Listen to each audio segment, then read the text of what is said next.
अभी नमाज का बस थोड़ा सा वक्त ही रहता है। तो हमारे भाई मौलाना काशिफ मुआविया साहब, अल्लाह ताला इनकी जवानी में बरकतें अता फरमाए। मैं शुक्रिया अदा करता हूँ इनका। इसी तरह हमारे दोस्त मौलाना नौमान तारिक साहब, वो भी माशाल्लाह रास्ते में थे, पहुँच नहीं सके। आपके इल्म में है कि पिंडी इस्लामाबाद के जो हालात हैं वो ख़राब हैं। मैं भी बड़ी मुश्किल से पहुँचा, लेकिन अल्लाह का फजल अल्हम्दुलिल्लाह में पहुँचा है।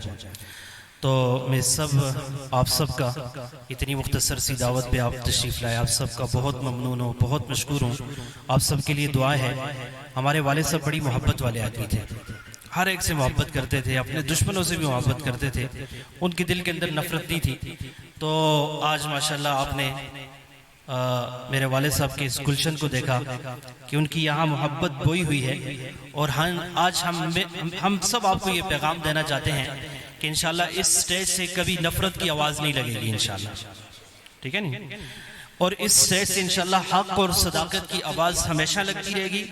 हमारे दिल में किसी के लिए भी नफरत नहीं है, हम सब से हम मोहब्बत करते हैं और इंशाल्लाह इस चमन को मजीद तरक्की देंगे। आप सब हमारे दस्तो बाजू बनेंगे ना इंशाल्लाह।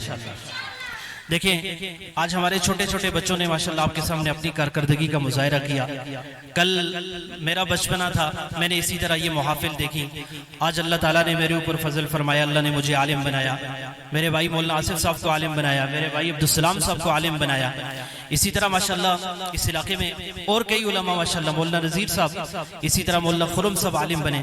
मेरे भाई और दोस्तों, आज इस बात का आज़म कर लें कि इंशाल्लाह हम भी अपनी औलादों को एक बेहतरीन तोहफा देंगे और वो तोहफा होगा इंशाल्लाह इल्म का तोहफा इंशाल्लाह, ठीक है नहीं। तो आप नमाज अदा करते हैं इंशाल्लाह, फिर उसके बाद दुआ करते हैं। जज़ाकुमुल्लाह। सफ़े दुस्सलाम।